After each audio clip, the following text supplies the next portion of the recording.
Welcome to the intersection of technology, cybersecurity, and society. Welcome to ITSP Magazine. Let's face it, the future is now. We're living in a connected cyber society, and we need to stop ignoring it or pretending that it's not affecting us. Join us as we explore how humanity arrived at this current state of digital reality and what it means to live amongst so much technology and data. Knowledge is power, now more than ever.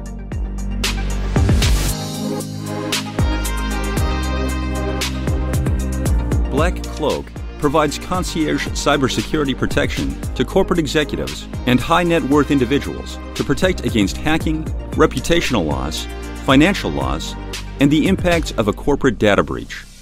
Learn more at blackcloak.io. BugCrowd's award-winning platform combines actionable contextual intelligence with the skill and experience of the world's most elite hackers to help leading organizations identify and fix vulnerabilities, protect customers, and make the digitally connected world a safer place. Learn more at bugcrowd.com.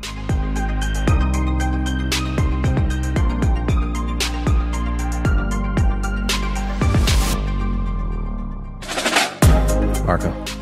Sean. I'm confused. By what? I get this strange feeling that you're a gecko. I can just push a button and I can morph into something else too. If you don't like the gecko, I can be a chameleon. I can change color. I find you much more influential when you're a gecko. I don't know how that works, but especially if you start walking on 2 feet and human eyes and have a Cockney accent from London. I think you may be much more likable than just more be yourself. Than me. Exactly. Well, people usually wonder, why do we start with some weird conversations? And there is always a reason. Right, Sean? Where are you going with this? Well, I think that the virtual view I have of you is kind of teasing out this idea that there are virtual humans. And just like we have influencers in the human world, we also have influencers in the virtual human world. And it's a super interesting topic. And I'm thrilled we're going to have this conversation today. It's one I've been looking forward to for a long time. And who do we have to help us? Because I'm the real Sean today, and I'm not very smart. So who can help us look smart? No, you're right, Sean. This is a conversation I wanted to have for a long time, because in redefining society, the way we interact with our digital world is definitely become one of the topic conversation as we move into the metaverse and everything. What is real? What is not real? And our virtual relationship, all these 2 years of pandemic of talking with people where we are become friends, but we never actually met. So there is this interaction. And then, of course, as you mentioned, the character like the gecko, and how we've always had relationship with character in advertising, in branding, in movies, of course, animation, Disney, and all of that. Anyway, enough of me talking. I want to introduce Astrid Hjort. She's with us from Berlin, and we finally get to chat. Exciting. Yeah, it's great to be on. Awesome. So I'm going to let you introduce yourself, your background. I know you come from the fashion world, which I found very interesting already, to make the connection from that world to the advertising maybe world and all the influencers. But please, a little bit about yourself for our audience. Yeah, so my name is Astrid Hjort, and I work as a virtual influencer consultant and also contributing writer for virtualhumans.org, which is a website that has a database on virtual influencers. And also, I write about the industry. Yeah, so basically my background is a little bit different, as I come from the fashion industry and specifically fashion journalism, where I kind of also started like hearing first about little Michaela attending a fashion show, and also Shudu kind of becoming part of Balmain's digital model army. So that was like my first introduction to virtual influencers. And yeah, it kind of had to happen that there had to be a pandemic, and for me to kind of question why I was writing about fashion, and I basically needed a change. And so through my writing, I started to write Instagram posts for some virtual influencers and start to create storyboarding and come up with personalities and storylines for them. So here we kind of are. You just crushed it for me. There's a real human behind these virtual. Yeah. They're not sentient yet. For now, exactly. Good point. For now. Well, I find this very interesting. I've worked in the fashion world myself in advertising for a while, and always important to who is your testimonial, right? And from the top model to the famous actors to something else. But the point is that, as you said, one day you're writing about fashion and some virtual characters show up and you're like, what the hell? Yeah. Or were you, okay, I mean, this could work. So tell me about the genesis of this. Like, what have you learned once you realized that this was a possibility? At the time when happened, and how did you figure out this, how this came to be, and why do you think that was important to write about it? Well, so I think first of all, what really intrigued me is that it's such a new area still, even though some of the virtual influences and humans have been around since early 2000s. But I think it's intriguing to be part of something new and in the very beginning stage, and also just apply kind of like in like a marketing sense how they can be utilized and also be beneficial for brands. How they also even could be a gateway into the metaverse,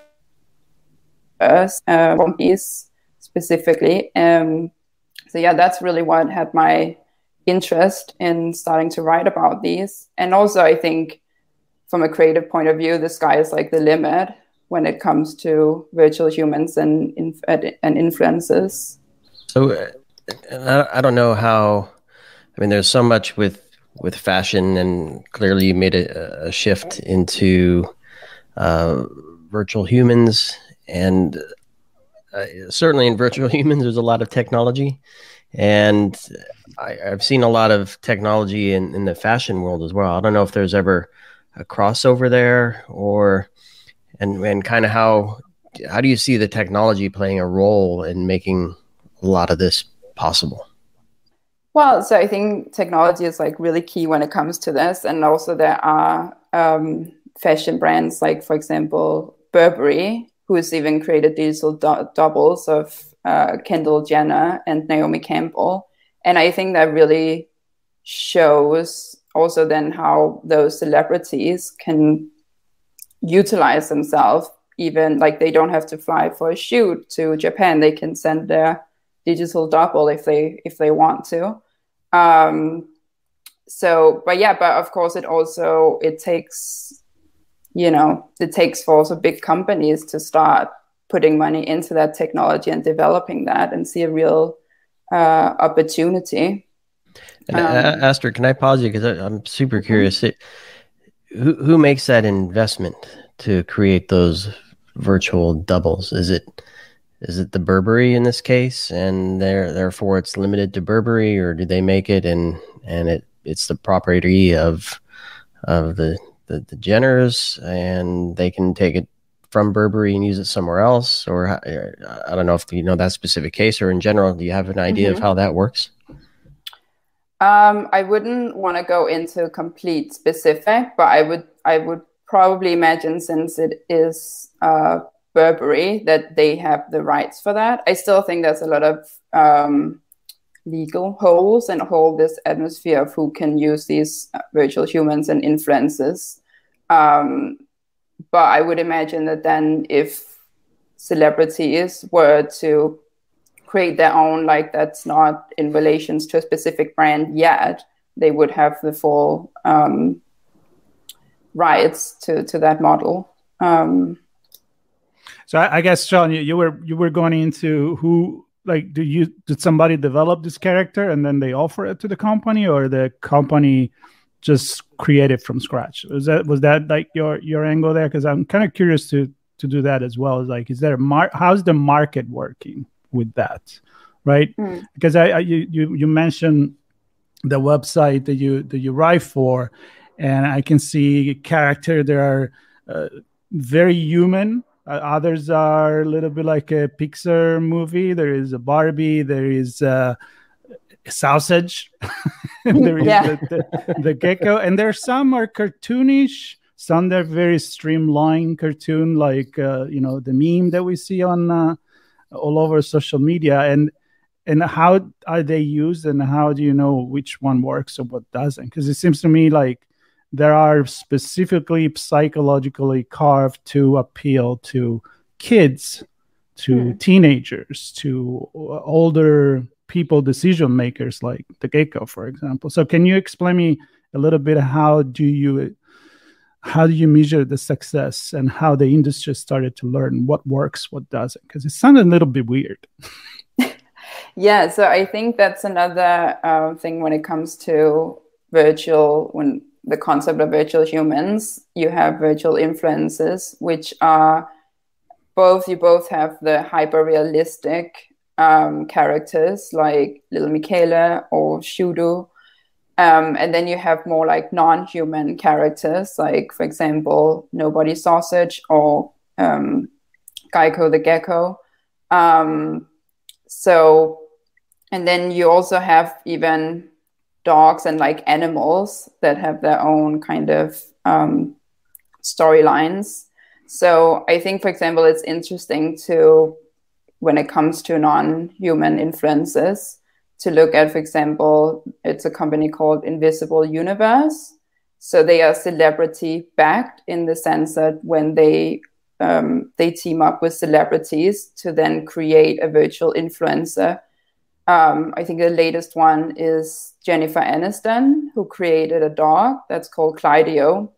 And so basically they want to be, or like what they're trying to be is kind of like a bit Pixar on social media, if I have to describe it. So if you think, for my favorites, for example, Toy Story, if like Woody or Buzz Lightyear had an Instagram profile, what would happen to them in like the social media space?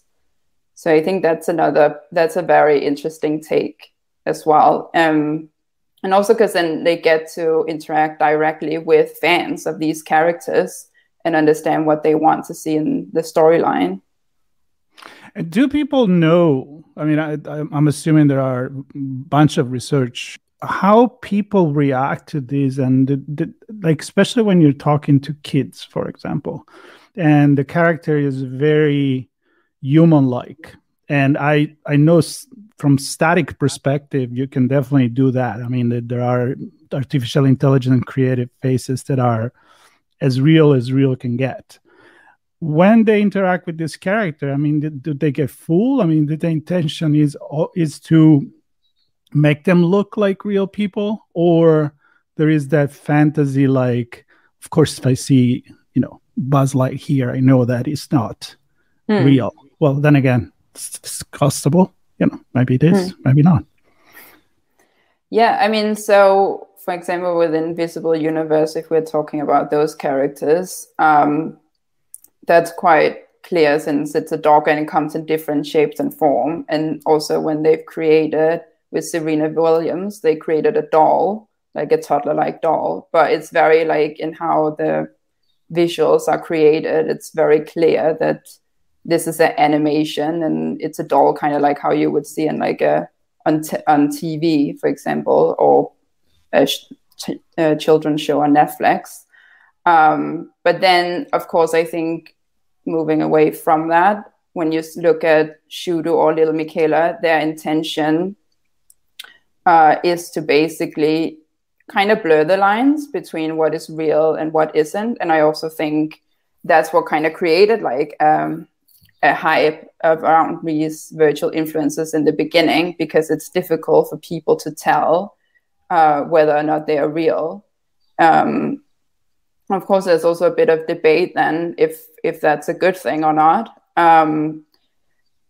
because for example, Shudo has very unrealistic beauty standards. I think the creator has said that she was like a mix between a Barbie doll and something else, and so there's not really like, it would never be physically possible to achieve that in real life.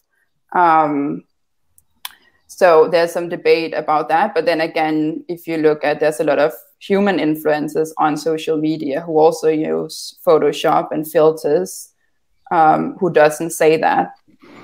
So, it's a bit tricky in that sense to navigate that landscape. Right now, there's not a lot of transparency for some. It depends on kind of the creators. That makes me think about that never-ending conversation that's been going on, I guess, from at least the 80s about photo retouching with modeling and the fashion industry, but also in the movie industry. And pretty much everybody that has an important role in society. I mean, I'm not going to say important, more like famous, right? I mean, important, that sometimes comes with it, sometimes it doesn't.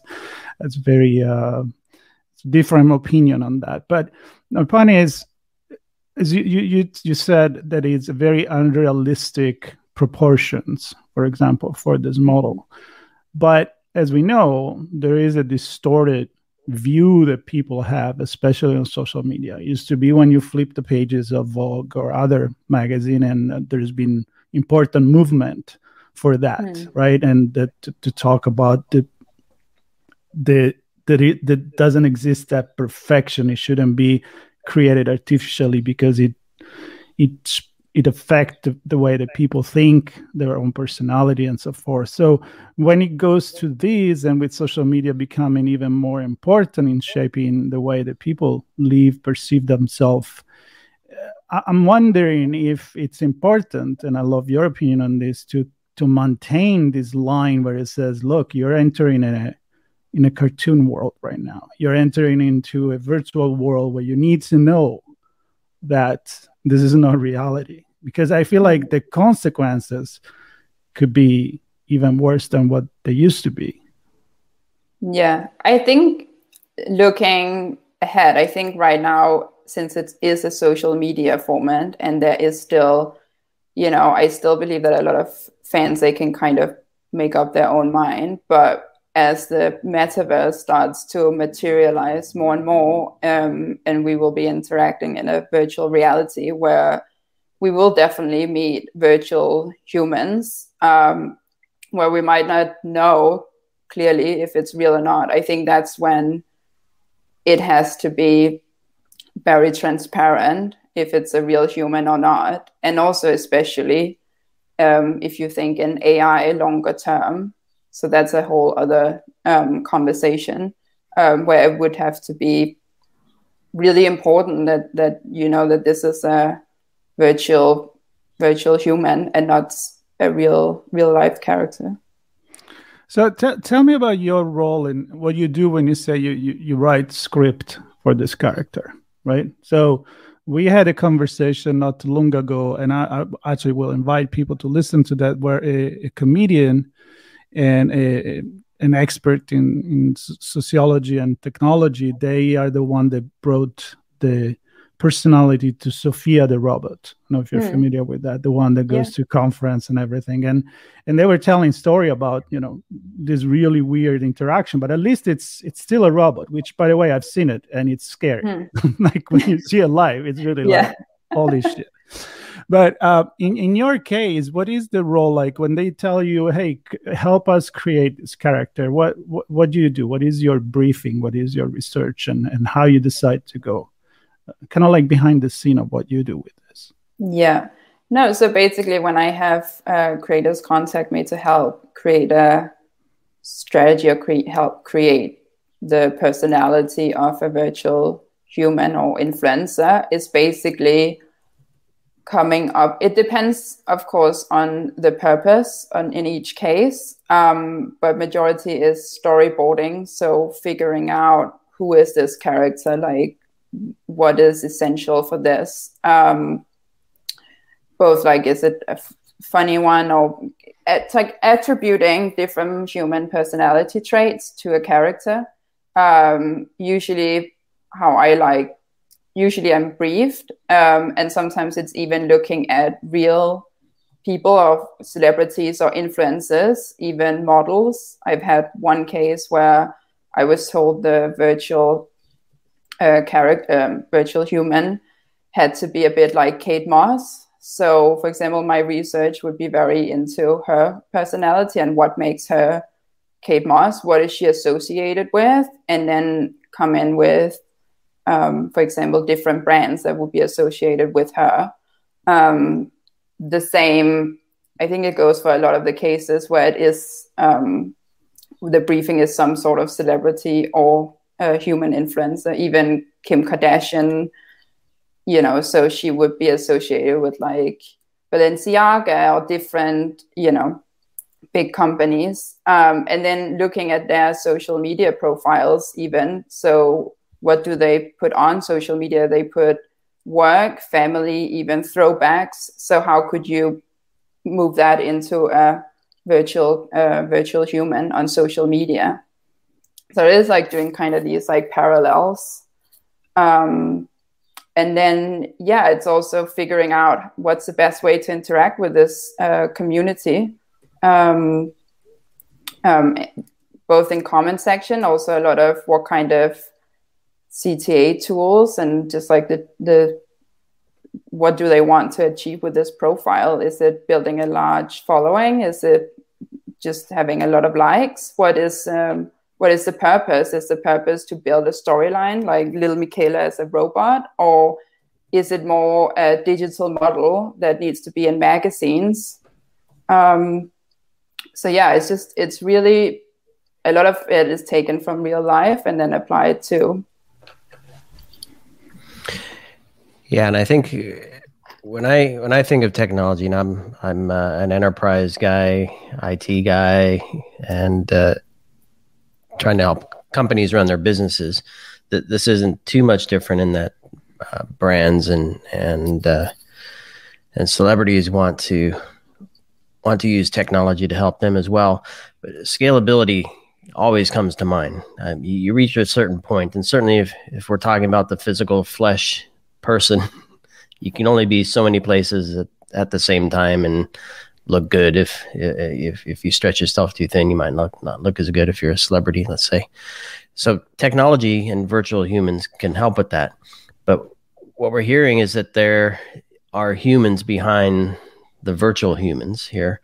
And I'm just wondering how scalable is it now? Because if we're talking about multiple profiles, let's say multiple social media profiles, in the gaming world, in the metaverse, one persona or one person in many virtual personas in all these different places still have humans involved. But I suspect there's some technology to help as well. So I guess my question is, how do humans work with technology to kind of bring a personal brand to so many places, assuming that actually does happen? Yeah, right now it is still, everything is very human, dependent on humans. Usually it is quite small teams that then each content, again, is it for Instagram? Is it for TikTok? Is it for, like games or Twitter even? But again, it is also just starting out small, maybe just with Instagram, and sometimes, again, looking at the purpose, because also if it comes into music, then TikTok is a better platform rather than Instagram. But really, there is no really limitations. I think at one point later on, we will also be able to rely on AI to create more like the interactions with fans. But again, that's very forward thinking and futuristic. It's not something that's happening anytime soon. Yeah, we know there's a lot of work being done in the world of bots to mimic humans for both good and bad. We've had many conversations on that. So I would imagine some of those technologies and capabilities would carry over. Are there any use cases or stories, things you've worked on specifically, or things you're aware of that can maybe help highlight how the process for how this works? With AI or just in no, just the general, yeah. So you mean with just like technological, like basically visuals and the process? Yeah, I guess what I'm learning is, do you sit down, are you in front of the computer and interacting with the people all day, or do you write a full block of content that then somebody else sits down with and uses to interact with people? Yeah. Yeah, so basically in a team of the creators I work with, I come with different Instagram for like a week, kind of what's going to happen. And then we're going to sit down and look at what is visually possible as well. Because one thing is, if I have a big imagination of what's going to happen, then is it also technically possible to execute visually? And also how much time, because it is for social media. And so it is also, again, about time optimization in that way. And that's when I kind of need creators' input to what is actually possible as well. And kind of with virtual influencers on social media, a lot of times it's very popular to have videos. That is, we've seen there's some statistics on that this is the best way to grow your community and engage is through video content. So then looking at what is the options for this virtual influencer human, because that's a bit more tricky than creating static images. Well, it's tricky, more tricky, and I think I know it's much more expensive. I mean, when you move from static to dynamic and do animation, we all know what it costs to animate, and of course we're talking about computer program now that can do that. But I guess, as you said, you have to decide what the limit of the media is and play accordingly. So is that study that shows that producing video then it pays off the cost of doing there compared with creating static photos? I mean, if I think Instagram, I know now Instagram is not just photos anymore, which is kind of upset because that's what I like at the beginning. It's video creation, video content, reels, and all of that. So what works more or less? What's the media that? So again, I base kind of on the resource Hype Auditor, who looked at together with virtualhumans.org about what kind of content shows most engagement, which is video content. So they established that moving forward, growing a virtual influencer, video is very key to work out. And I also think, just coming back to non-human influencers, I think that's also why it's a good option to go for more animation characters, like a sausage. You can just have dancing, or a dog. Like, you have 3D that's a bit more easier to create rather than a hyper realistic virtual human on social media. So I think that's why it's like a good idea to look at that as well. Yeah, if you have a stick figure, that's a lot easier. Yeah, a lot less points to move and animate. And I'm going to become a stick figure. Yeah, that'd be easier. Yeah, of course. With Groovy, Let's talk about the effect that all of this can have on society. We kind of touched on how people can be influenced by the appearance, and of course we've kept this conversation into an advertising world where the influencers is there because by definition it's selling. Like, it's that old school testimonial. Now we call it influencers, the same thing.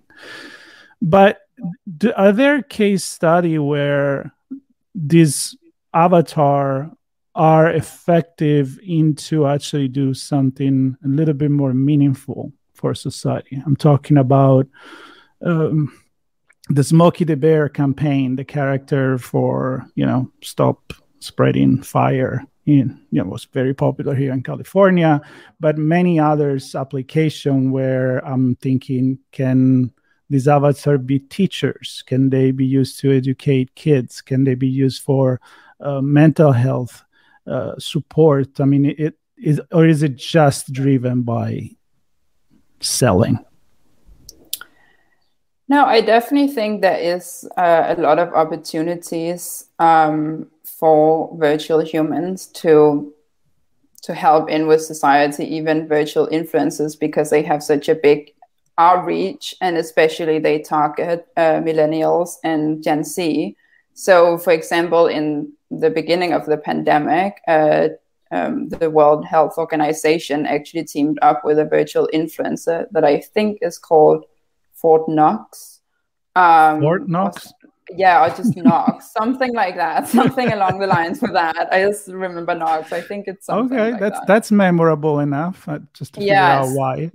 But basically, they teamed up with this virtual influencer to spread the hygienics of like how to like, you know, keep safe from COVID and help not spread it. So that was one way for them to communicate that to a larger and more young audience. And yeah, we also have recently, I think, a virtual influencer that is kind of representing what's going on in Ukraine. So keeping updates and what is going on there, and highlighting organizations in order how you can help with the situation, with the war.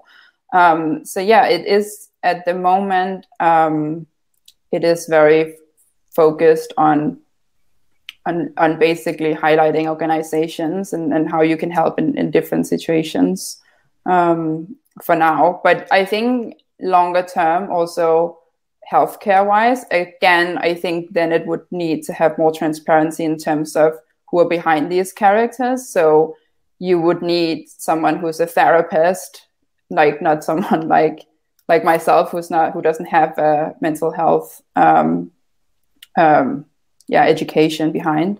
So yeah, you would need then someone who are literally qualified, and I think that's where it's important that transparency exists.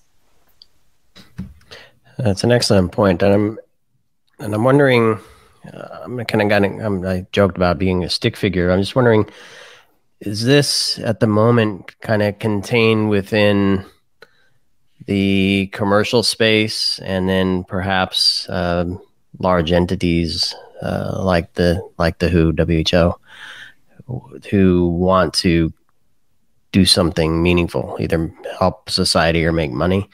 Is there ever, or do we see an opportunity for somebody like me to have virtual versions of myself? So I'm busy today. Sorry, Marco. Digital twin. I'm going to join you as a virtual human on Redefining Technology next week. Yeah, I mean, how I kind of see this going with virtual humans and influencers is that they're just like at the forefront of that we're all gonna have our own virtual influencer and human. So, I mean, again, we do have like the concept of avatars that we put into Decentraland and Roblox. But I think as technology progresses and kind of becomes more accessible to people who are not technology like geeks, and I don't know how to work in Unreal Engine, for example, but once that becomes more accessible to everyone, we will have our own virtual influencers that we can put both on social media, but also then move into the different metaverses. And we will kind of, even take them into Zoom calls.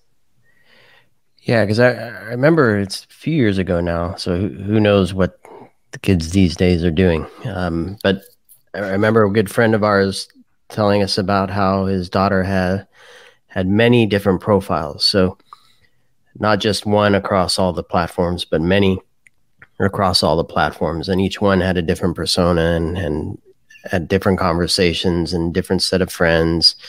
And I found that interesting. I can't hardly keep up with one across a few, let alone many across a ton. So it's interesting to me that's kind of the trend moving forward. And this seems to make that even more possible. So it's more than just a circle with your head in it or a picture or whatever else you want to put in there, but actual virtual version of you. And I don't know where I'm going with this, but I guess creating all of those different versions of you can be a full-time job, it seems. I don't know. It's strange. Yeah, I mean, I think it is quite interesting to look at. So, for example, another company that's called Ready Player Me, they kind of link different metaverses through an avatar. So you can go in already now and create your own avatar, and you can create several. So, and I think you even have options. I think I created mine as like a samurai because I wasn't super happy with some of the outfits. So I was like, I'm just gonna create this like super fictitious character of like, what would I want to look like? Because that's another conversation. Like, would you want to look like you in this space, or would you want to like really like space out in colors or outfits and like, you know, in each space? Burberry check everywhere. Yeah. That's the only option. No, this is a conversation that definitely can go in a lot of places. And in my head, I'm like, okay, I want to ask all these questions, but then I'm like, we're talking about influencers. So the point that I'm saying with this rumbling in my head is the fact that you have this possibility to build a virtual human or a virtual digital twin of yourself, or an avatar. You want to be a dragon or a samurai or whatever you want to be. I think that the definition of each single one, it depends on what it does. So influencers, obviously, like I said, the word is it's selling something. Either it's influencing your decision. It may be done for good reasons and very honorable, or it could be done to just sell you a product. And we've always done that. We're just doing it in a different way right now. But I really love where you're going with the metaverse, and maybe we want to finish with that, looking a little bit into the future. And you touch on something very important to me, and Sean actually went on a different one, meaning like someone can have multiple avatar, and I agree with him. I just have a problem in representing myself once on all social media, and I can't even think about creating other persona. But it's about storytelling. It's about going into an immersive reality and say, you know, for an hour, I'm going to be in World of Warcraft and I'm going to be an elf or something like that. At the same time, I like the idea that you mentioned on how in the metaverse you could carry your own character in every universe where you go. And that's kind of make me think about the definition of the metaverse. So with you working in this environment and with this, you know, I'm sure you think a lot about what the future could look like. I know fashion industries have been investing in creating virtual purses and, you know, shoes and Gucci and Prada and all of that. And they're actually selling for big money in the metaverse already. But then what you do with it, can you take it with you from one verse to another? So what's your opinion on that? I mean, what's your definition of metaverse, and how would you see that to become the better version of itself? Yeah, so I think it's important to be able to take these things into the different spaces. Again, I think that comes also down to something legal, from legal perspective. But yeah, I mean, I think these avatars that we're going to have is also going to be a good way for digital fashion to enter more into these spaces, because that's a whole other debate, rather than using it on social media, bringing it into the metaverses. And maybe what you wear even gives you a certain superpower. I mean, in the different spaces, you know, you don't need to be confined by physical limitations. It could give you certain features and unlock certain pathways in the metaverse, or connections, kind of like you have in any type of game, really. And I think that's a very interesting perspective from now that I come from fashion, that suddenly you can attribute other different things that you purchase. And again, this is also that then the metaverse ties to NFTs, really, that this will be a payment method in the metaverse. So it all kind of just like links together. The sky is the limit there. Exactly. I mean, and then you have an influencer that will show up in your virtual world and try to sell you something. Maybe it's not going to knock on your door and sell you an Encyclopedia Britannica. Well, that raises a question for me. I know we're getting close to the time here, but what makes an influencer? Margot, you said it's either to influence somebody to make a decision, which one of those decisions could, or take action, which one of those actions or decisions could be to buy something. But it doesn't have to be about purchasing. And I'm just wondering, does this give us an opportunity to all become virtual influencers? Yeah, so I think so with virtual influencers specifically, again, that would be on social media. So Instagram or Twitter, TikTok, you name it. That is specifically virtual influencers, like you would have a proper influencer. And then avatars are basically in the metaverse space, for example. So I believe that, for example, when we create this avatar in the metaverse, it would be really cool to also then be able to build them up with social media profiles on Instagram and then correlate them into becoming virtual influencers. Yeah, because one thing, we've talked about the metaverse quite a bit, but just picking up the physical world and dropping it in the metaverse doesn't seem very exciting to me, trying to replicate it. So taking all the existing influencers and giving them the same quote unquote power that they have in the metaverse doesn't make sense to me either. I don't know. I'm not playing much there yet, but for me, I'd like to be able to see something different and maybe different views on things and be influenced in different ways and be inspired to explore different things that maybe I'm not able to in the physical world. Right? Well, look, I think a lot about this stuff. Either I play in there, not as much as I want to. Even if I look at my goggles there, I'm like, oh, I haven't used it in a long time. But I do think about it a lot.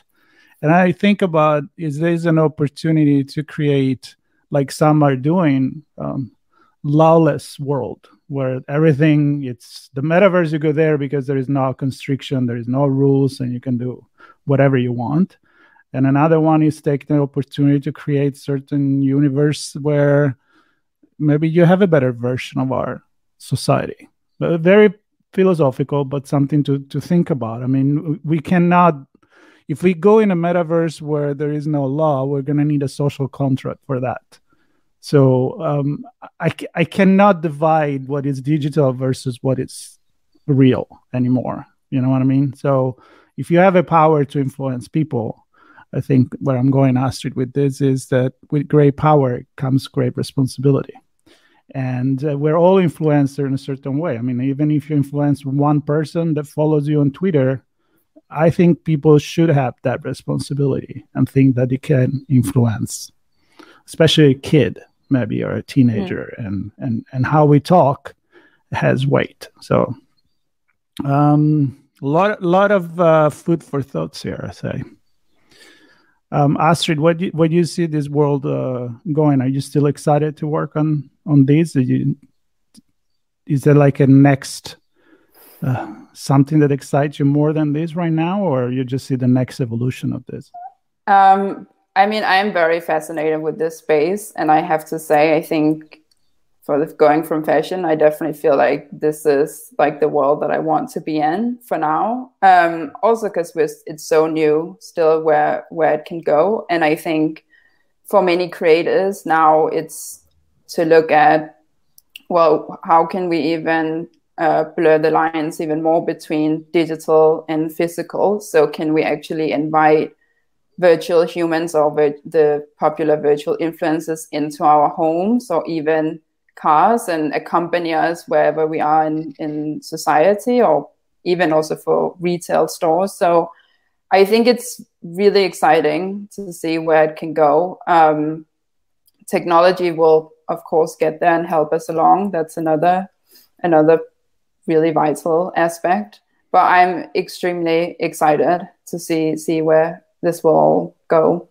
But yeah, I'm definitely in the right place at the right time. Very good. That's a good place to be, and I wish that I would agree. a lot of people. You're right here, right now.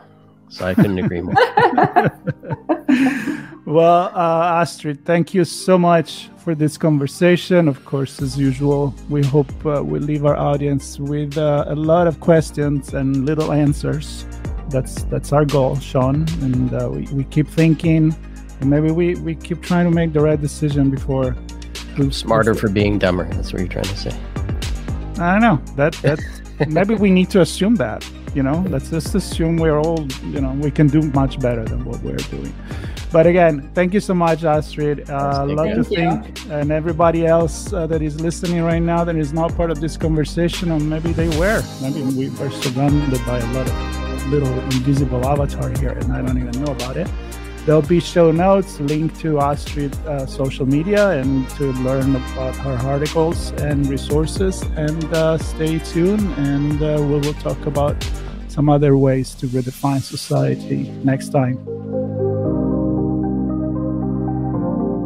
BugCrowd's award-winning platform combines actionable contextual intelligence with the skill and experience of the world's most elite hackers to help leading organizations identify and fix vulnerabilities, protect customers, and make the digitally connected world a safer place. Learn more at bugcrowd.com. Black Cloak provides concierge cybersecurity protection to corporate executives and high net worth individuals to protect against hacking, reputational loss, financial loss, and the impacts of a corporate data breach. Learn more at blackcloak.io.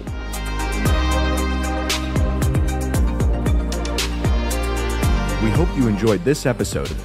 If you learned something new and this podcast made you think, then share itspmagazine.com with your friends, family, and colleagues. If you represent a company and wish to associate your brand with our conversations, sponsor one or more of our podcast channels. We hope you will come back for more stories and follow us on our journey. You can always find us at the intersection of technology, cybersecurity, and society.